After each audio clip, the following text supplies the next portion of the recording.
todos? Espero que sim.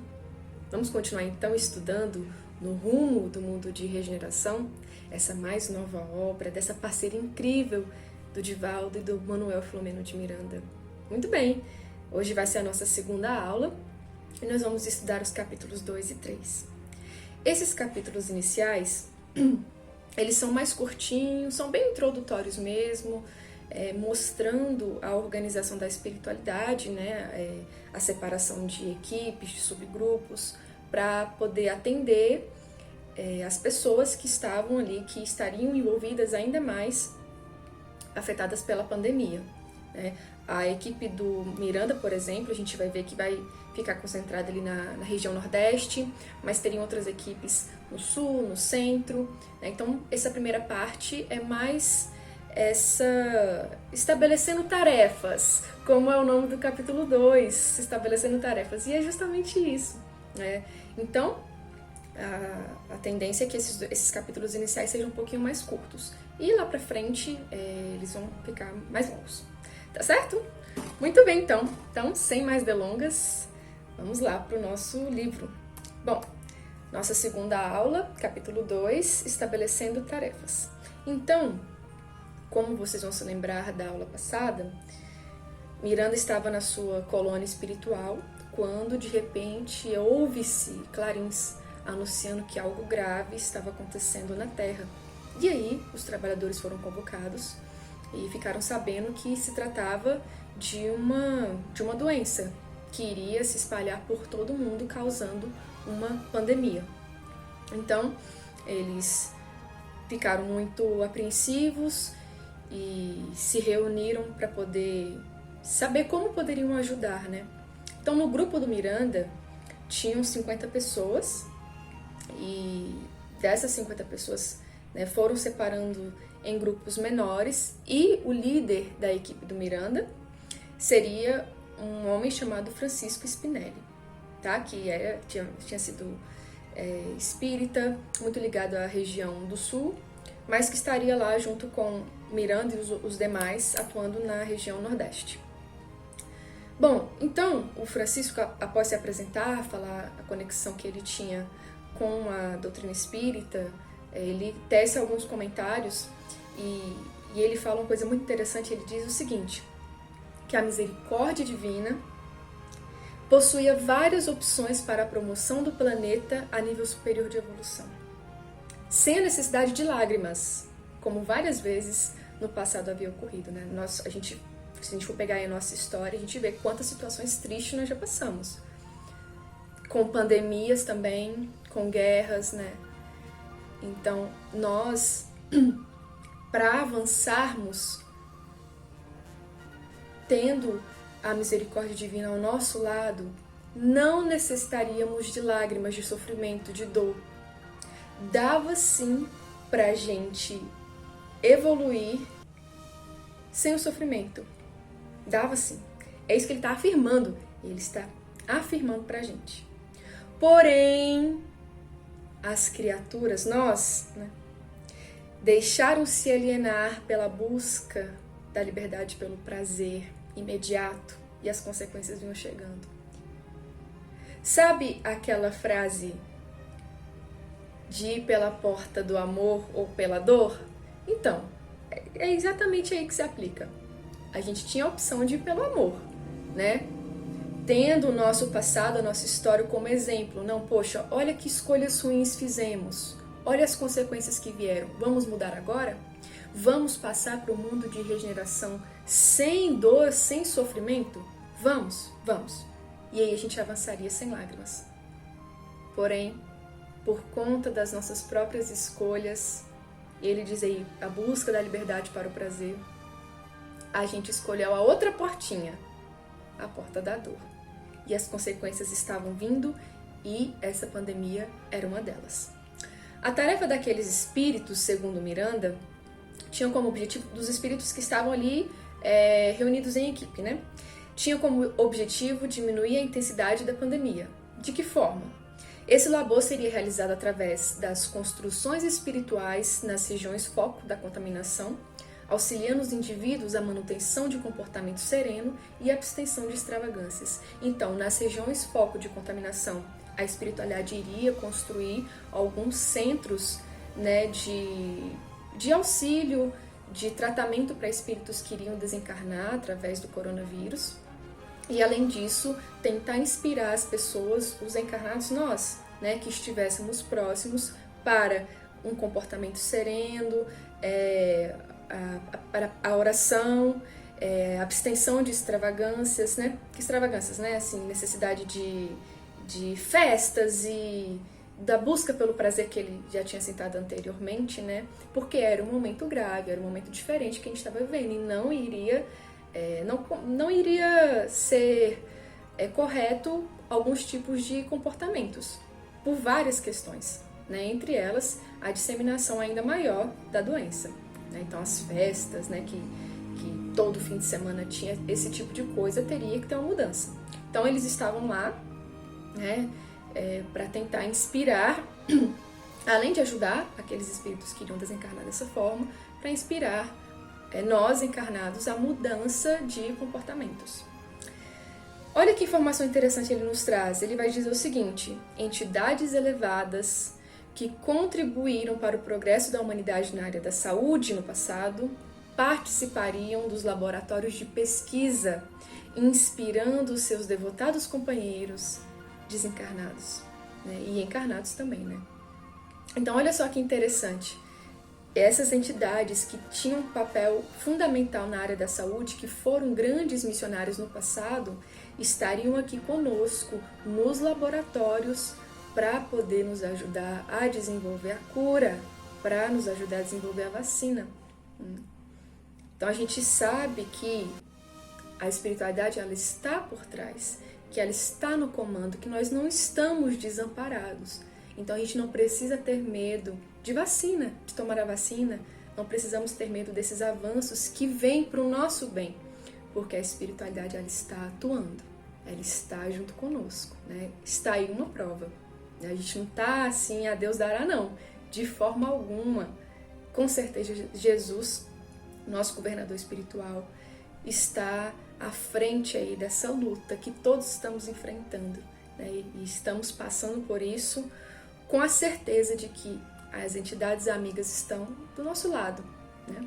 Outros espíritos igualmente especializados na área da saúde iriam se hospedar nos hospitais, considerando o volume de pacientes que necessitariam de apoio e terapêutica especializada. Então, os hospitais, né, os hospitais tradicionais, os hospitais de improviso, que surgiram tantos, né, para atender a grande demanda de doentes, estariam também com a participação de entidades espirituais que trabalhavam na área de saúde, e lá estariam para auxiliar aqueles que estavam doentes, inspirar os médicos, enfermeiros, encarnados, entre outras coisas. Miranda relata: ouvimos as considerações com respeito e emoção porque se tratava de algo muito pior do que uma guerra. Era algo pior do que uma guerra, porque numa guerra são grupos muito específicos, né, que estão ali na linha de frente, né, são soldados e tudo mais. Agora não, qualquer um poderia ser contaminado, qualquer um. E era algo assim algo tão complexo que você pode não sentir nada, não tem os sintomas, né? Tô com a doença, mas não tenho sintomas fortes, mas eu contamino um parente meu que de repente desencarna, né? E você fica pensando naquilo. É uma coisa tão complexa, qualquer um, de qualquer idade, pode ser atingido. Então, era sim algo pior do que uma guerra. É tanto que milhões já morreram, né? E a gente ainda não conseguiu, nesse momento que eu estou gravando esse vídeo, a gente ainda não conseguiu deixar essa situação completamente resolvida. Não está, né? Estamos aí vacinando, muitas pessoas já foram vacinadas, mas ainda temos aí uma média de morte, mais de 1.000 pessoas por dia, aqui no Brasil, né? Se a gente for pegar o mundo todo, esse número aumenta. Então, ainda está uma situação bem complicada, né? Ainda não se espalhar o terror, conforme iria acontecer. Quando ele está relatando isso, né? ainda não tinha chegado o pico de contaminação, mas eles já sabiam que iria acontecer e já estavam se preparando para as consequências. Mas Miranda fala, ainda não se espalhara o terror conforme iria acontecer quando chegassem os altos picos de contaminação. E aí, quando chegar, a situação já estava tensa na espiritualidade. E olha que não tinha chegado esse pior momento. Imaginem quando chegou, como não foi aí o trabalho dessas entidades para nos socorrer. Né? Habituadas aos comportamentos liberais e irresponsáveis, autoridades invigilantes e infiéis aos deveres abraçados postergaram providências que deveriam ser urgentes. Então, autoridades, governantes que tinham o dever de proteger a sociedade acharam que era uma coisa banal, que não precisaria de atenção, que era simplesmente o quê? Uma gripezinha. E com isso, com as suas atitudes, postergaram as providências. Não, deixe isso para lá. E com isso, poupariam várias, milhares de vidas. Então, é o que ele fala aqui, comportamentos liberais e irresponsáveis. É de uma irresponsabilidade muito grande um governante achar que não era algo importante. E quando lá na frente a coisa estourou é que, poxa, realmente era grave. E alguns outros nem isso, nem quando estavam no pior momento conseguiram perceber que era algo grave e ficavam ali. Não é nada demais. Todo mundo morre um dia, não é nada demais. Tivemos comportamentos assim, que são muito irresponsáveis, segundo o próprio Manuel aqui nos diz. A má imprensa, mascarada de interesses sórdidos, procurava gerar pânico através de notícias sensacionalistas. Tivemos isso também, Nós temos a boa imprensa, que gosta de informar, de dar os números, de nos dar dicas de como podemos nos resguardar, no meio dessa pandemia. Mas tivemos aquelas outras, sensacionalistas, que queriam gerar pânico. E no meio de toda essa desgraça social, estava lá a espiritualidade, tentando atenuar a situação. Olha só o que Miranda vai dizer pra gente também.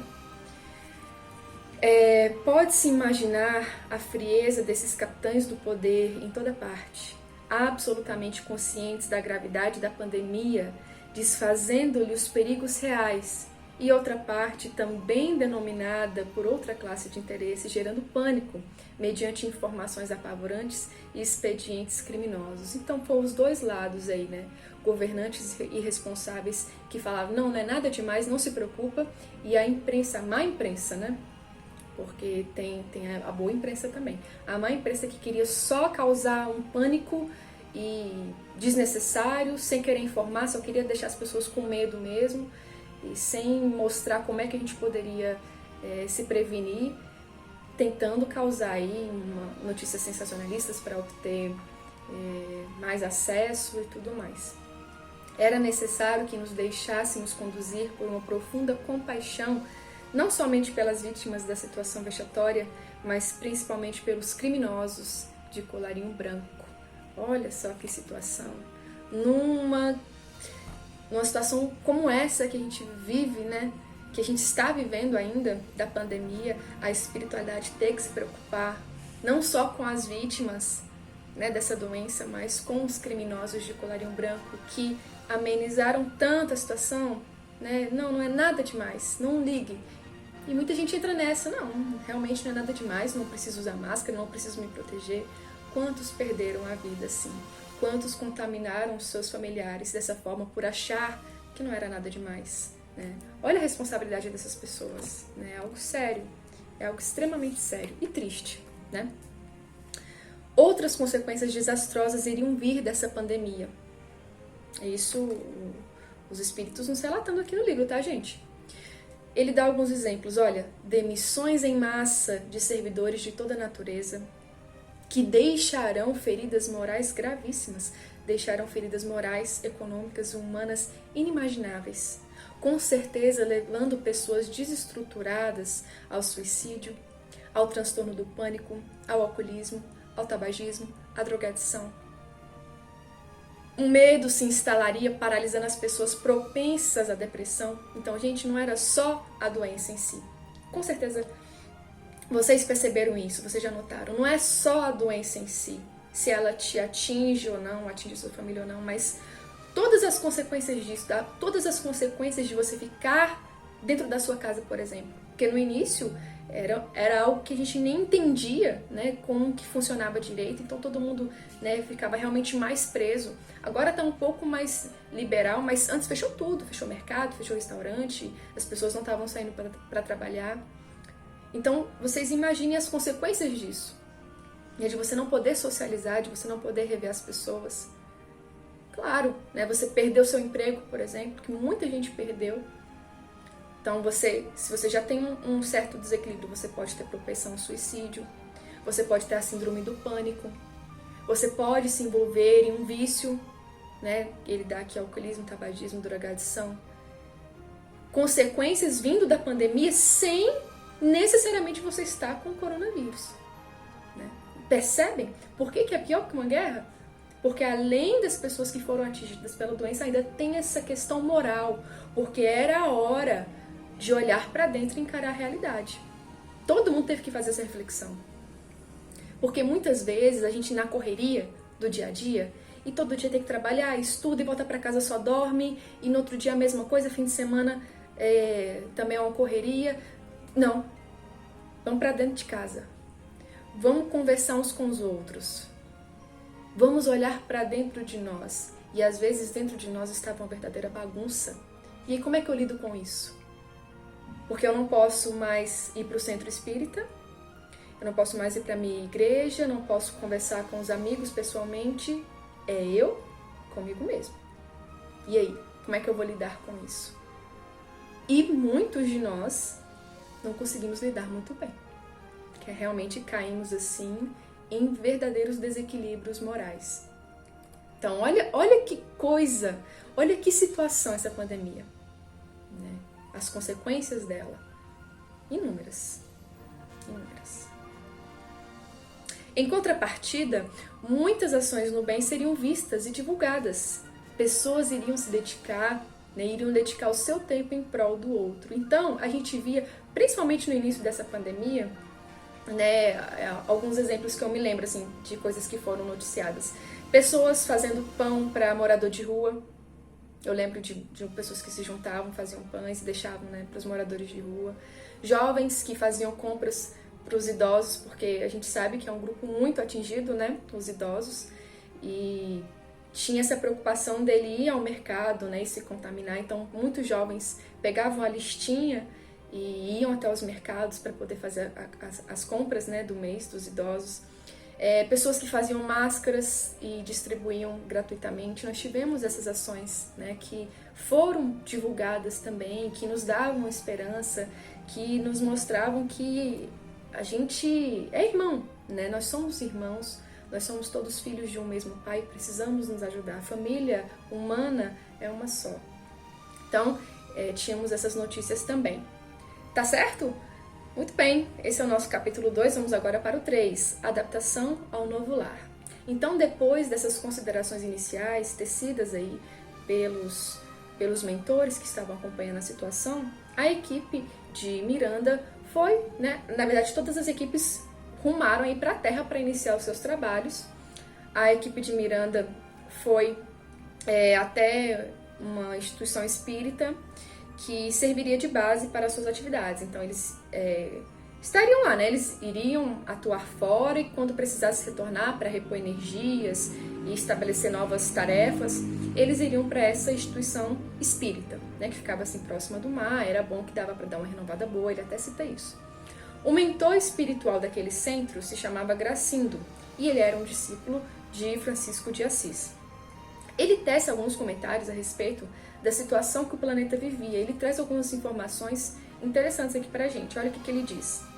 Desde alguns meses, os benfeitores da humanidade deram-se conta da guerra terrível com o estranho vírus, que parecia haver sido trabalhado em laboratório, utilizando-se da cepa comum da influenza, e se deveria prolongar na Terra por mais de 2 anos. Então, olha só, um vírus que foi trabalhado em laboratório, né, e assim, acabou perdendo completamente o controle, foi se espalhando, era uma epidemia, depois se tornou uma pandemia porque se espalhou pelo mundo. Então ele surgiu de fato em um laboratório.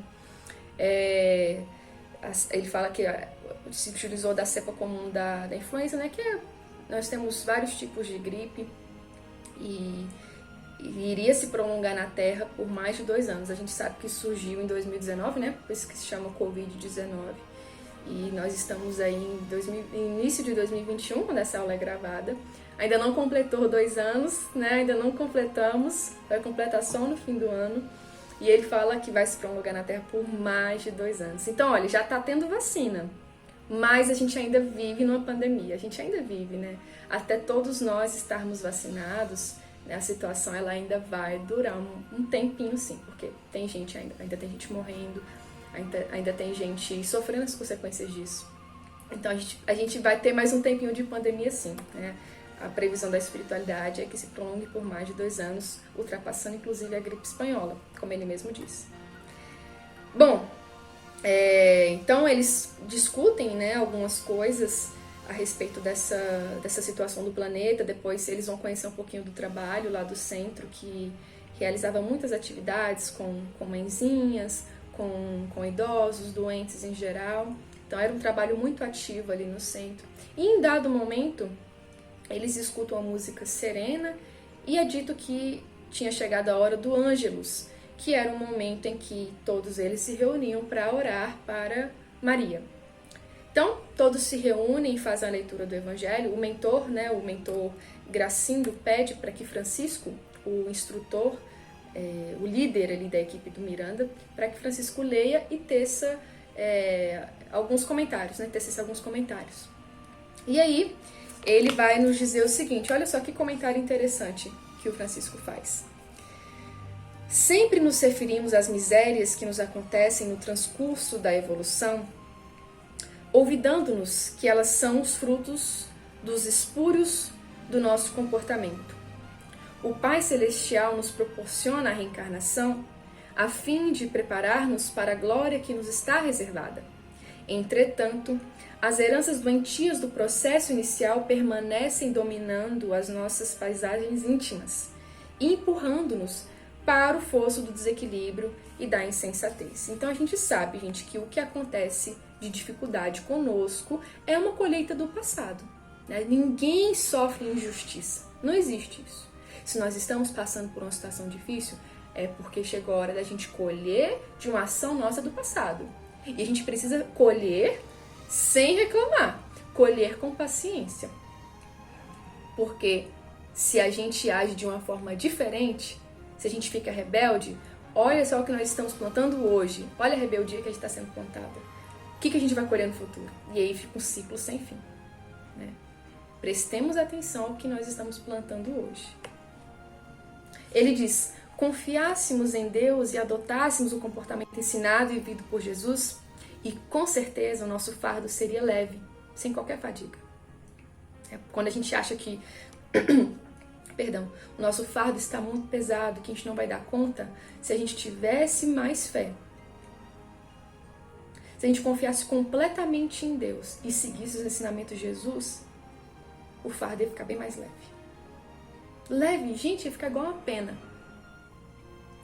Eis porque o Espiritismo é a doutrina da consolação semelhante ao que Jesus fez, ajudando-nos a agir corretamente, sem a vã loucura de desejarmos a solução milagrosa dos problemas através dos mentores, cabendo-nos a nós próprios realizá-la. Então não tem como a gente colocar na conta dos mentores. Ah, mentor, resolve isso pra mim.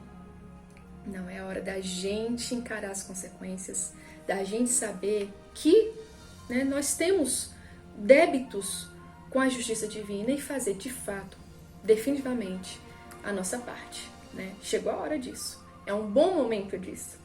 Quem não mudar nessa pandemia, gente, é difícil mudar depois. É a chance que nós estamos tendo. Por todas essas questões que eu trouxe aqui na aula de hoje, né? Da gente olhar para dentro, da gente encarar a realidade. É porque as máscaras todas caíram. Todas.